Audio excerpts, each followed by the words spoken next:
Եվ երբ մենք սովորենք լսել մեր ներքին ձայնը եւ ինքնարտահայտվել,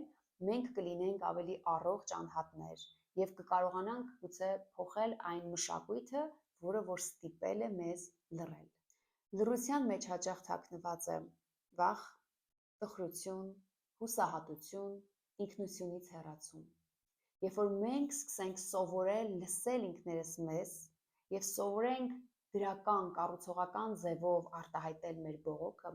մենք կլինենք հոգեբանորեն ավելի առողջ անհատներ եւ կկարողանանք փոխել այն մշակույթը, որը սովորեցրել է մեզ լռել։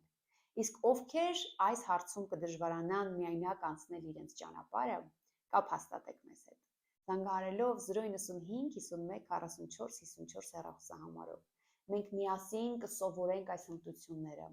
ինչպես նորից այդ խզված հարաբերությունները մեր անձի հետ վերականգնենք, ինչպես սովորենք լսել ինքներս մեզ, ինչպես սովորենք պաշտպանել մեր սահմանները, ինչպես սովորենք կառուցողական, սիրով, առանց հարձակման եւ ագրեսիայի դնել մեր սահմանները, խոսել մեր ցանկությունների մասին, մեր անհամաձայնությունների,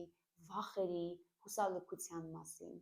Սպասում եմ ձեր զանգերին, իսկ եթե այս հարցի շուրջ կունենաք հետաքրքիր մեկնաբանություններ, կարող եք թողել ներքևում։ Իսկ մեր Instagram-յան եւ Facebook-յան եւ YouTube-յան էջերում մենք ունենք նմանօրինակ հրաշալի թեմաներ, կարող եք գրանցվել, կիսվել այս նյութերով եւ մենք սպասում ենք ձեզ ձեր կողմից հետադարձ կապի։ Իսկ մեր Սփյուռքում ապրող հայրենակիցներ, եթե ամռանը կայցելեք Հայաստան, բաց մի թողեք հնարավորությունը զբաղվելու ձեր հոգեկան առողջությամբ իրական կյանքում, թե չէ տեսազանգը միշտ կա ու կա։ Ցտեսություն։